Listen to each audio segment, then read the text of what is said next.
అనకాపల్లి పంచదారల పుణ్యక్షేత్రం చుట్టూ మైనింగ్ సెగలు రాజుకున్నాయి.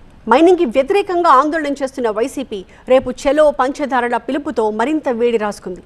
అటు ప్రభుత్వం కూడా ఈ వివాదంపై యాక్షన్ షురూ చేసింది.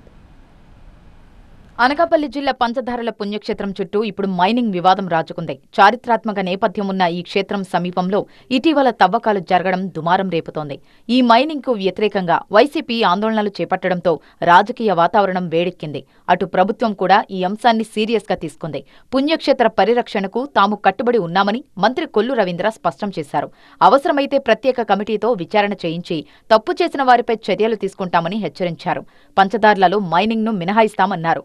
డిఆర్సీ సమావేశంలోనూ మైనింగ్ అంశంపై చర్చిస్తామన్నారు మంత్రి కొల్లు. డిఆర్సీలో కూడా ఎమ్మెల్యేలు అందరూ తీసుకొచ్చారు, దాన్ని మినహాయించాలని చెప్పడం కూడా జరిగింది. దాని మీదట ఆ రోజు నిర్ణయం కూడా తీసుకున్నాం. దానికి సంబంధం లేకుండా చేస్తామని చెప్పి పర్మిషన్ తెచ్చుకున్నారు. అది ఎక్స్ట్రా వెళ్ళారని చెప్పి మాకు ఇప్పుడున్నటువంటి దీని ప్రకారం తెలుస్తుంది. అలా ఎవరైనా అతిక్రమించి ఉన్నట్టయితే వాళ్ళ మీద చర్యలు తీసుకుంటాం. ఇంకా దాన్ని ఎట్టి పరిస్థితుల్లో కూడా ఆల్రెడీ చెప్పడం జరిగింది. డిఆర్సీలో కూడా ఎమ్మెల్యేలు అందరూ కూడా ఏకాభిప్రాయం చెప్పారు. అది ఒక పవిత్రమైనటువంటి ప్రాంతం, దాన్ని కాపాడాల్సినటువంటి అవసరం ఉందని చెప్పి డిఆర్సీలో ఎమ్మెల్యేలు అందరూ చెప్పడం జరిగింది. స్పీకర్ గారు చెప్పడం జరిగింది.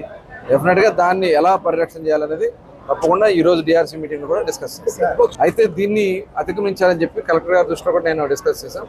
అవసరమైతే దీనికోసం ఒక కమిటీ వేసి దాని నుంచి ఇచ్చినటువంటి రిపోర్ట్ ప్రకారం చర్యలు తీసుకుంటాం.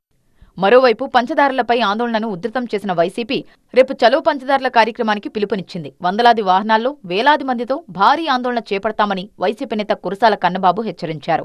అనకాపల్లి ఎంపీ, ఎమ్మెల్యేలు పంచభూతాలను దోచుకునేందుకు ప్రయత్నిస్తున్నారని ఆయన ఆరోపించారు. మొత్తం ఎంపీ, ఎమ్మెల్యే ఇద్దరు కలిపి కొండలు రాత్రి మాయం చేసేస్తారు. స్వయంగా స్థానిక ఎంపీ సీఎం రమేష్ గారు సొంత company Ritwik constructions and mining అంట, దాని మీద లీజులు తీసుకున్నారు. ఇచ్చిన దానికన్నా అధ్వానంగా తవ్వేశారు 2 నెలల్లో. ఇంకొక కంపెనీ పేరుని చేస్తున్నారు, అది స్థానిక ఎమ్మెల్యే గారు సంబంధించిన కంపెనీ అని చెప్తున్నారు. లక్ష్మీ నరసింహ మినరల్స్ అంట. మేము అడుగుతున్నాం, మీరు దొంగలు ఊళ్ళు పంచుకున్నట్టుగా మీరందరూ కలిపి కొండలు పంచుకుని తినేస్తారా? అనకొండలాగా డబుల్ ఇంజిన్ సర్కార్ అంటే ఇదేనా? డబుల్ ఇంజిన్ స్థాయిలో దోపిడీయా? ఈ పవిత్రత, పంచదారుల కొండల పవిత్రతని కాపాడడానికి కోసం ఇవాళ మేము ఒక నిర్ణయం తీసుకున్నాం. చెలో పంచదారులు అనే కార్యక్రమాన్ని రేపు 21వ తేదీన చేయబోతున్నాం. ఉమ్మడి విశాఖ జిల్లా వ్యాప్తంగా వేలాది మంది ఇక్కడికి వస్తాం.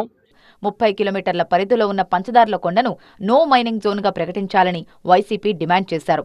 అక్రమంగా జరుగుతున్న మైనింగ్ కారణంగా పుణ్యక్షేత్రంలోని పవిత్ర పంచదారుల జలాలు కలుషితమవుతున్నాయని అటు పర్యావరణ ప్రేమికులు, ఇటు ప్రతిపక్షాలు ఆందోళన వ్యక్తం చేస్తున్నాయి. మైనింగ్ పేలుళ్లు, తవ్వకాలతో దాహాన్ని తీర్చే ఫణిగిరిదారుల ప్రవాహం క్రమక్రమంగా తగ్గిపోతోందని స్థానికులు సైతం ఆవేదన వ్యక్తం చేస్తున్నారు. అయితే వైసీపీ చలో పంచదారుల పిలుపుతో ఈ పొలిటికల్ హీట్ ఎటు దారి తీస్తుందో చూడాలి.